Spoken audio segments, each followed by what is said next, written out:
हरे कृष्णा। अवतारों के क्रम के अनुसार वराह अवतार के बाद अगला अवतार है देवर्षि नारद। लेकिन यह ध्यान रखें कि यहाँ नारद जी को सामान्य ऋषि के रूप में नहीं बल्कि भगवान के अवतार के रूप में बताया गया है, जिनका कार्य संसार में भक्ति का प्रचार करना है। श्रीमद् भागवत कथा, देवर्षि नारद की अद्भुत कथा। भगवान का तीसरा अवतार भक्ति का संदेशवाहक। क्या आपने कभी सोचा है, एक ऐसा ऋषि जो तीनों लोकों में निर्भय होकर घूमता है और देवताओं के बीच भी सम्मानित है, जो भगवान का नाम गाते हुए ब्रह्मांड में भ्रमण करते हैं और जिसने ध्रुव, प्रहलाद, वाल्मीकि तथा व्यासदेव जैसे महापुरुषों का जीवन बदल दिया, वह कौन है? वे हैं देवर्षि नारद। नारद जी का पूर्व जन्म। बहुत समय पहले नारद जी एक दासी पुत्र थे। उनकी माता साधु संतों की सेवा करती थी। एक वर्ष वर्षा ऋतु में अनेक महात्मा चातुर्मास के लिए वहां ठहरे। छोटे नारद उनकी सेवा करने लगे। वे उनके लिए जल लाते, आसन बिछाते और विनम्रता से उनकी बातें सुनते। एक दिन संतों ने अपने प्रसाद का कुछ अंश नारद जी को दिया। जैसे ही उन्होंने वह प्रसाद ग्रहण किया, उनके हृदय में भक्ति का बीज अंकुरित होने लगा। वे संतों द्वारा सुनाई जाने वाली श्री कृष्ण कथा बड़े प्रेम से सुनते थे। धीरे धीरे उनका मन संसार से हटकर भगवान की ओर आकर्षित होने लगा।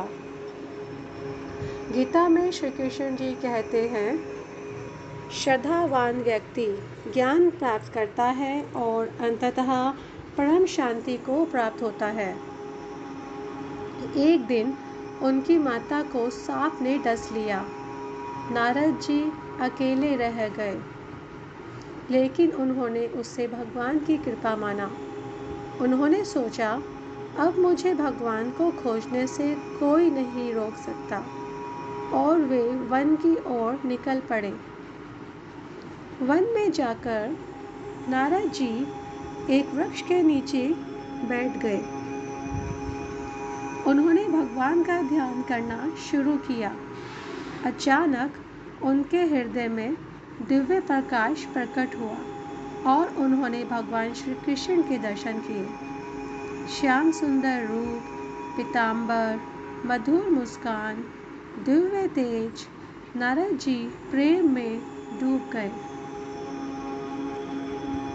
लेकिन कुछ ही क्षणों बाद भगवान अदृश्य हो गए।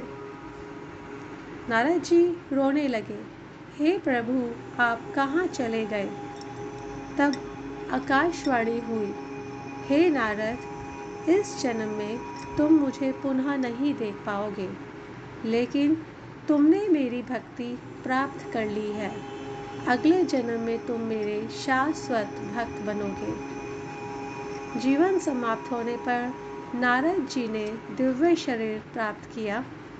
अब वे देवर्षि नारद बन चुके थे। भगवान ने उन्हें वीणा प्रदान की। उस वीणा का नाम था महती। तब से नारद जी तीनों लोकों में भ्रमण करते हैं। वे जहाँ जाते हैं वहाँ भगवान का नाम पहुँच जाता है। उनकी वीणा से केवल एक ही ध्वनि निकलती है, नारायण नारायण। ध्रुव को भगवान तक पहुँचाने वाले नारद, प्रहलाद जी को भक्ति सिखाने वाले नारद, वाल्मीकि जी को महर्षि बनाने वाले नारद और व्यासदेव को भागवत लिखने की प्रेरणा देने वाले भी नारद।